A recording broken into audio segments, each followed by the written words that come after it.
Il y a parfois des personnalités atypiques. Il était à la fois créateur de mode à un très haut niveau et puis il a fait l'armée en tant que tireur d'élite. Il était tout jeune lorsqu'il est arrivé en Israël.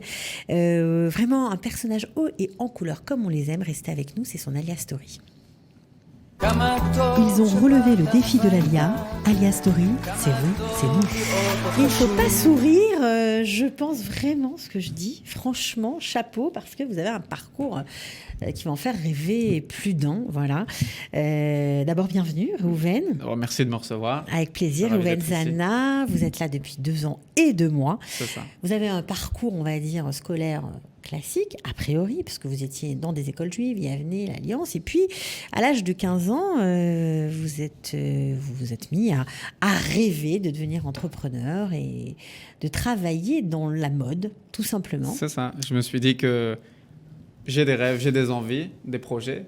Donc, je me suis donné tous les outils pour aller jusqu'au bout et puis développer tout ce que j'avais dans la tête. Alors, mais quand même, 15 ans, c'est un âge où certains se disent « Ah, mais si j'avais ça, je pourrais faire ça. » C'est vrai. Moi, j'étais plus dans l'idée de me dire que j'ai ce projet-là, j'ai cet univers-là, j'ai développé ça et puis d'avancer comme ça et de faire vraiment ce qui m'anime. Mais ça veut dire quoi? Vous faisiez des dessins Complètement. Au début, ça a démarré du coup jeune. ma carrière dans la mode par une première marque. Une marque, d'accord, mais vous avez commencé à créer une gamme de produits, un seul produit, comment vous avez fait? C'était tout simplement une organisation assez simple. 2 types de produits, Ouais. sweats et t-shirts, Ouais. pour femmes et pour hommes. Et à partir de là, on déclinait en fait les designs et les visuels qui étaient sur chaque produit. Vous avez dû trouver Des partenaires, bien sûr, pour la confection. Et puis tout était fait made in France. Et vous aviez 15 ans, vous avez été pro sérieux? Et bien sûr, on peut dire que par rapport à ça, j'ai directement... Donc voilà, j'étais un enfant, j'étais adolescent. Un ado, ouais. C'est ça, mais au final, quand les partenaires voient que derrière, il y a des commandes et puis qu'on leur donne du travail aussi, donc ils n'ont pas d'autre chose que de nous prendre au sérieux. Donc ils prennent au sérieux. Ok, bon, ça c'était pour vous planter le personnage de notre ami Reuven Zana. Alors, où en étais-tu par rapport à Israël? Parce que là, tu avais une vie professionnelle qui démarrait. Comment tu te positionnais? J'ai grandi du coup dans un climat juif, si je peux l'appeler comme ça, avec une éducation sioniste. J'étais en école juive depuis le GAN, donc depuis mes plus jeunes années. Je ne savais pas forcément parler hébreu du tout, mais pour autant, je sentais un lien très fort avec ce Israël. pays, qui est pour autant une identité que je ne connaissais pas forcément. La mentalité israélienne, je ne la connaissais pas. Ce que c'est d'être israélien, je ne le savais pas non plus. Mais moi, je savais qu'en tant que juif, il y a quelque chose qui me noue et qui t'attachait. C'est ça, qui m'attache avec ce pays. Donc, j'ai été très actif dans les manifestations pour Israël. Entre guillemets, j'ai développé mon côté militant. J'ai vraiment eu une prise de conscience à partir du moment où j'ai fait ce voyage-là que font la plupart des étudiants en école juive, qui est le voyage à Auschwitz. Okay. Dans les camps. Donc, tu avais quel âge à cette époque-là? 16 ans, 17 ans. Et ensuite, le climat parisien avec le nombre d'attentats et puis la hausse de l'antisémitisme. Ouais, le nombre d'attentats, je crois que ça a été très très marqué par les manifestations. Déjà en 2014 après Tzouketan, là je crois que ça a été le déclenchement pour toi où c'est ce que j'aime agressé vraiment et c'est ce que sans j'aime défense. dire. C'est ça, c'est ce que j'aime dire entre guillemets aux Israéliens qui me questionnent sur le sujet, c'est que Tzouketan, les Juifs de France l'ont ressenti autant que les Israéliens d'ici, cette guerre, si je puis me permettre. C'est-à-dire qu'on n'avait peut-être pas les missiles qui nous tombaient dessus, mais on était les porteurs de la responsabilité des actes de ce qu'il y avait ici, de cette guerre-là.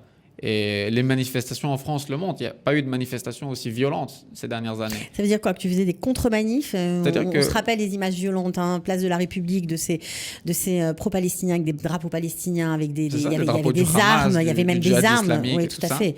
Des armes dans la foule, c'était très très choquant vu d'ici. Et c'était surtout après des attaques contre les synagogues à Paris, contre la communauté juive, de véritables menaces. Moi, je me souviens qu'en continuant ça, au lycée, j'ai fait partie du groupe de sécurité de mon école et puis dans la communauté.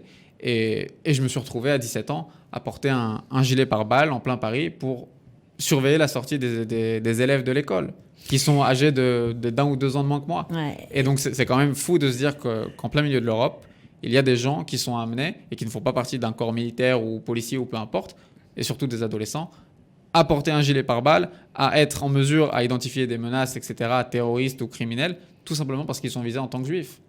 Et voilà, moi j'ai... Alors, et ça, c'est vraiment que c'est très touchant de t'entendre parler de ça, parce que c'est vrai que au fur et à mesure du temps qui passe, eh bien, les jeunes qui sont nés pendant cette période ou qui étaient adolescents grandissent, arrivent ici, et on a encore une autre vision des choses. On a ces situations-là terribles et ces attentats, les morts de ces juifs assassinés, vus par votre regard. C'est encore quelque chose de très très puissant, parce que vous avez été vraiment confronté à ça de plein fouet.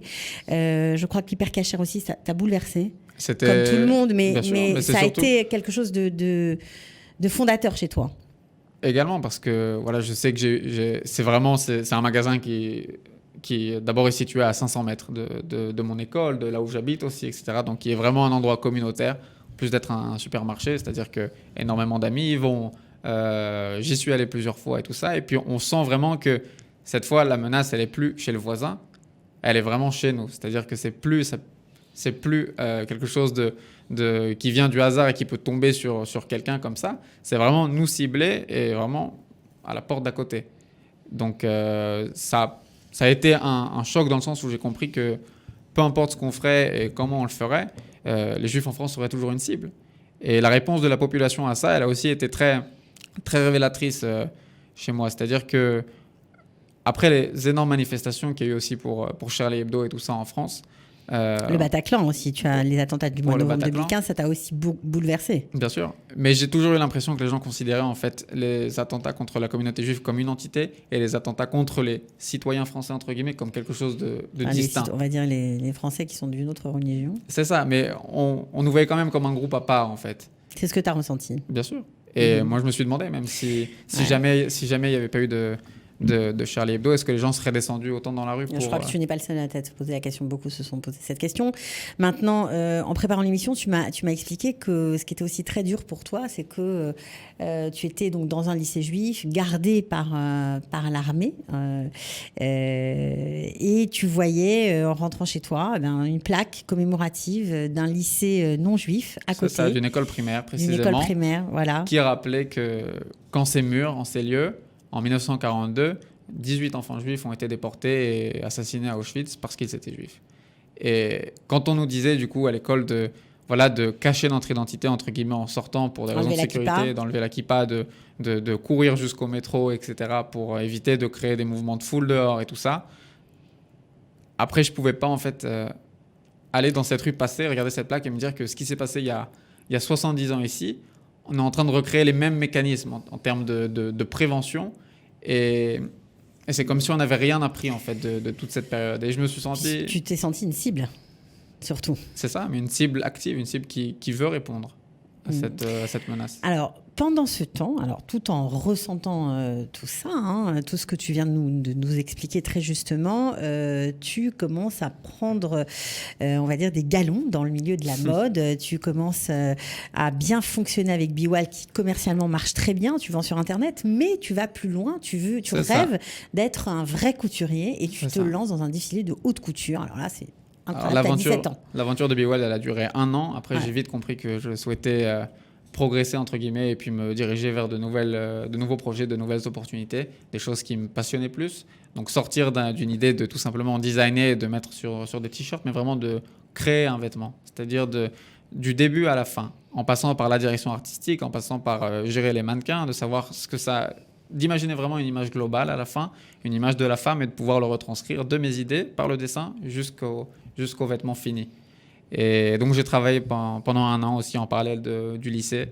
Tu passais ton bac, je crois. Exactement, j'étais en première terminale. Pendant que certains passent le bac, monsieur, jeune créateur, il présente sa première collection à la Fashion Week. Voilà, on voit quelques images à l'écran, c'est très joli. Il y a beaucoup de blanc, il y a du noir, il y a plein de couleurs. Après, on parlera de l'image qui est derrière toi. Mais c'est quand même incroyable, cette histoire. C'est vrai, c'était peu anodin, entre guillemets. Ah ben ça, c'est clair. Mais voilà, moi, on m'a éduqué dans l'idée que si j'ai un projet, une idée, il faut tout simplement aller jusqu'au bout pour se donner les forces nécessaires et les moyens pour la réussir. Et c'est vrai, moi, il y avait une phrase aussi que j'aimais bien, c'est qu'un bébé requin reste un requin, tout simplement. Donc, qu'il ne faut pas sous-estimer forcément la jeunesse et que l'âge, ça peut être un vrai C'est avantage. Un atout, ce n'est pas un handicap. Un inconvénient, ni un handicap, c'est ça. Alors, bien sûr qu'il y a des idées d'expérience. Tu étais déjà israélien dans ta tête, en fait, quoi. Non, mais c'est vrai que du coup, voilà, j'étais habitué à aller jusqu'au bout de mes idées, de ce que j'ai envie d'entreprendre. Donc, ça a été le carton, cette collection haute couture. Ça a bien fonctionné, on va dire. Tu as eu des commandes. C'est ça, c'était mon premier jet créatif, entre guillemets, en tant que créateur de mode. J'avais 17 ans. Donc, avec le recul, maintenant, je me dis aussi que si c'était à refaire, je le referais, mais certainement très différemment, parce que ça représentait ma vision à cette époque-là en tant que Réhouven à 17 ans. Mais ça m'a donné vraiment l'opportunité de travailler sur énormément de projets comme ça, avec énormément de gens, d'acteurs professionnels. J'ai eu des discussions très intéressantes, même avec des gens qui sont des étoiles de ce milieu, entre guillemets. J'ai pu rencontrer Karl Lagerfeld, Pierre Berger, qui était le compagnon d'Yves Saint Laurent, énormément de gens, photographes, la presse et tout ça, et d'apprendre petit à petit à gérer tout ça. Ouais, et en plus, après tout ça, tu as eu plein de contacts, tu as été sollicité. On va juste voir pour le plaisir cette magnifique robe en chocolat. Mais oui, vous m'avez bien entendu, c'est une robe en chocolat. C'était pour le salon du chocolat. Il y a toujours un défilé à la fin. C'est une robe que tu as confectionnée. Exactement. Avec les meilleurs ouvriers de France et notamment des chefs, Frédéric Canton et Christelle Bruat. Je crois que Frédéric Canton est aujourd'hui au Jules Verne. C'est ça, chef du Jules Verne en haut de la Tour Eiffel. On a travaillé du coup en collaboration sur ce projet, créé une robe entièrement faite de chocolat pour Miss France, pour Camille Serre. Et donc ça a été un projet énorme, un challenge aussi technique. C'est fou. Et créatif, parce qu'au début j'avais pas du tout d'idée de ce que c'est une robe en chocolat et de ce qu'on peut faire exactement avec ça. Donc c'était assez difficile à entrevoir. Mais on a travaillé sur ça pendant de longs mois. Et on est vraiment parvenu à allier à la fin ce savoir-faire qu'ils ont de la cuisine et du coup du chocolat et de la pâtisserie française. Et moi, de mon côté, mon expérience de la couture et puis du vêtement. Ouais. Donc, ça a été sublimé, entre guillemets, après ça par Camille. Mais ça a été un beau projet qui a été mis en avant énormément par la presse. Alors, conscient de tout ça, c'est ça qui est génial dans ta démarche, c'est que malgré tout, tu penses à Israël et de plus en plus, et tu trouves comme une certaine indécence à continuer d'évoluer dans ce milieu qui est complètement détaché de la réalité que vit et les Juifs en France, et le fait qu'Israël soit complètement mis au banc des nations à cette époque. Et donc, ça te va pas, quoi. Il y a un truc qui te gêne. J'ai senti que je n'étais plus à ma place, entre guillemets. Que j'évoluais dans un milieu qui est replié et complètement fermé sur lui-même. Donc, le milieu de la mode parisien, c'est quelque chose de très élitiste, de très fermé, dans lequel les gens sont uniquement centrés sur eux-mêmes et ne regardent pas forcément ce qui se passe. Et puis, dont la seule forme de militantisme, aussi bien politique qu'en réponse à la terreur, c'est de poster une photo sur Instagram et de dire je dénonce, entre guillemets. Et moi, j'ai senti que ça devenait indécent, c'est le mot, par rapport à la situation. Et je ne comprenais pas pourquoi mes frères et sœurs, entre guillemets, qui habitent ici, qui sont israéliens, qui vivent en Israël, doivent donner les 3 ans les plus chers de leur vie à 18 ans pour se battre pour ce pays. Et moi, en tant que juif français, qui a aussi la possibilité de venir ici m'installer, je n'ai pas à le faire. Donc, je me suis dit que en cas de conflit aussi, et puis de situation critique pour les Juifs de France, on pourrait compter sur l'armée israélienne. Tu ne pensais pas venir en Israël pour vivre, mais tu voulais venir faire ton service militaire, te former au maniement des armes, pouvoir te défendre. Ça fait un peu extrémiste comme ça. Oui, mais c'est un peu ça. Mais c'est vraiment, pensais, je suis venu avec l'idée de tout d'abord de donner ma part pour ce pays et pour mon peuple, de savoir que j'ai fait ça, mais aussi d'avoir cette expérience-là pour être en mesure après, bien sûr, de pouvoir réagir en cas d'attaque ou de situation extrême comme ça, d'avoir eu les outils pour le faire et de savoir qu'au final, ces mêmes gens qui sont venus nous tuer à Paris ou à Toulouse et qui ne sont que des reproductions de ce qui se passait il y a 70 ans, mais sous une autre idéologie, de savoir que j'ai pu les voir et les affronter de mes propres yeux, entre guillemets. Et donc, c'était vraiment un Donc, projet. comme quoi, faites attention, si vous vous lancez dans la mode, vous pourrez avoir des idées un petit peu différentes. J'ai on vu va assez dire de ça verre comme ça. pendant 2 ans. Vous avez donc bu beaucoup d'alcool, ça vous a Non, monté à la de verre de couleur verte. Ah, de verre, pardon. Non, ok, alors donc c'est quand même très atypique. Vous êtes venu, vous avez craqué, quoi. Vous vous êtes dit, j'ai plus ma place en France, je vais venir, en tout cas juste pour 2 ans pour faire mon armée.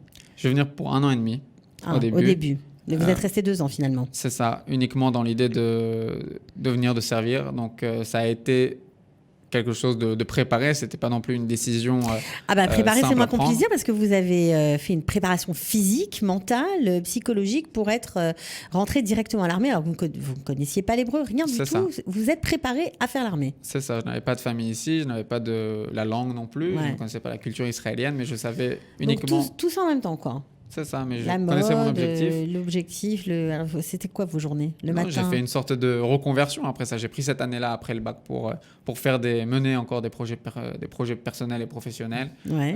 pour, entre guillemets, calmer toute l'activité au niveau de la mode et de la création, parce que je ne pouvais pas me permettre après ça de disparaître du jour au lendemain et Ok. de laisser des partenaires, etc. Donc ça a été une sorte de période de transition. J'ai fait des voyages aussi pendant ce temps-là. J'ai essayé de travailler sur l'hébreu, de travailler physiquement aussi sur du coup ma préparation, avec un objectif, venir ici et intégrer les Ce parachutistes que vous avez fait. en tant que combattant, pour savoir que j'ai donné ma part et puis que j'ai mené à bien aussi cette aventure-là. Bon, alors, une aventure, j'imagine, qui vous reste en tête, qui a été vraiment une expérience Qui est extraordinaire. très fraîche, vu que ça Ouais, fait ça qu'un fait- mois et demi, c'est ça que j'ai terminé. C'était Mais- difficile, j'imagine. Bien sûr. J'ai appris énormément sur mes propres limites, sur celles des autres, sur des situations. J'ai vu des situations non plus qui ne sont pas du tout communes et qui ne sont pas du tout simples à gérer. Vous avez été soutenu par une famille d'accueil, il faut le préciser. On les salue d'ailleurs s'ils nous regardent. C'est ça. J'ai toujours été soutenu aussi par ma famille à Paris, aussi bien dans le côté professionnel que personnel et dans ces décisions-là. Et donc voilà, je les embrasse aussi d'ici. Et parce que cette relation-là, elle n'est pas non plus simple. C'est-à-dire qu'ici, je viens sans personne non plus. Donc je découvre une nouvelle population, une nouvelle culture, de nouvelles personnes aussi, chez qui je vais vivre. Mais derrière moi, je laisse aussi une mère, un père, des frères et sœurs, et voilà, une famille qui est quand même inquiète. Qu'est-ce qui Et vous manque de la France, à part votre famille évidemment? un bout de la culture, on peut dire. Ouais. Quoi, le C'est-à-dire luxe, l'esthétisme. C'est plus une idée de savoir-faire et puis de possible, tout ce qui représente, entre guillemets, la France et le rayonnement de la France, entre guillemets. Ouais. De savoir que la culture et tout ce qu'il peut y avoir aussi dans cette identité-là, c'est intéressant. Et c'est des choses qu'on ne retrouve pas forcément ici. Ça vous donne envie de le faire ici? Et je ne pense pas que tout soit pertinent aussi et tout doit être fait ici. Mais je pense qu'il y a certaines choses qu'on peut en effet adapter et qu'il faut voir après de quelle façon et comment. Mais voilà, on est situé d'ailleurs ici, votre studio est en plein Neve Tzedek, donc un Exact, petit bout de la France à Tel Aviv. Oui, paraît-il, un petit bout d'Europe, on va dire C'est ça, ça. comme ça. Alors, qu'est-ce que vous faites aujourd'hui, maintenant que vous êtes un soldat Un libéré? soldat libéré, entre guillemets. Donc, j'ai terminé l'armée il y a 1 mois et demi. Je développe des projets professionnels et personnels aussi en ce moment, aussi bien dans le niveau du digital que dans la création, tout le temps. Donc, Donc, pour de la création, j'imagine, pour des marques de Exactement, je vêtements aussi? des marques de vêtements, des créateurs. Je fais une sorte je propose une sorte de consulting comme ça, aussi bien au niveau créatif, avec des collaborations créatives et de design et tout ça, de contenu, qu'au niveau d'après ça, de la communication qui va avec, de comment proposer et puis vendre ces produits-là auprès d'une cible sur Internet, des réseaux Vous avez sociaux, déjà commencé? des sites Internet, c'est ça. Donc, il y a plusieurs projets qui se développent et voilà, donc développer tout le temps plein de D'idées, choses. plein de C'est ça. choses. Bon, qu'est-ce que je peux vous souhaiter? Et de la réussite et puis de l'amour et puis tout simplement être heureux. C'est pas mal comme programme. C'est sympa. Ouais. Bon, j'imagine qu'on va vous garder, hein, parce que apparemment vous avez décidé, bien que c'était une étape temporaire de votre vie, de rester en Israël. C'est ça. Ben, on vous souhaite la bienvenue déjà. Ouais, c'est gentil. Merci. Vous allez faire quoi? Des études peut-être? Ça, je l'entrevois pour l'année prochaine. Ouais. C'est ça, de commencer du coup mes études et de consolider mon parcours avec d'autres outils ici. Je compte aussi du coup voilà, tout le temps développer des projets, voyager, me nourrir d'expériences diverses et de continuer à construire et puis à évoluer sur tous les objectifs. Eh bien, vous forcez l'admiration, mon cher Reuven Zana. Je vous souhaite bonne chance, vraiment, tout ce que vous désirez. Et puis, peut-être qu'il y a des gens qui vont vous contacter suite à l'émission. Ça arrive souvent, Studio Qualita. Il y a parfois des choses qui se nouent. Voilà. On n'est pas toujours au courant, mais ça nous fait toujours plaisir de l'apprendre. Beatzlacha. Merci beaucoup. Et à très bientôt. J'étais ravi de partager ce moment. Pareil. À bientôt. Merci. Ciao. Au revoir. Ils ont relevé le défi de l'ALIA. Alia Story, c'est vous, c'est nous.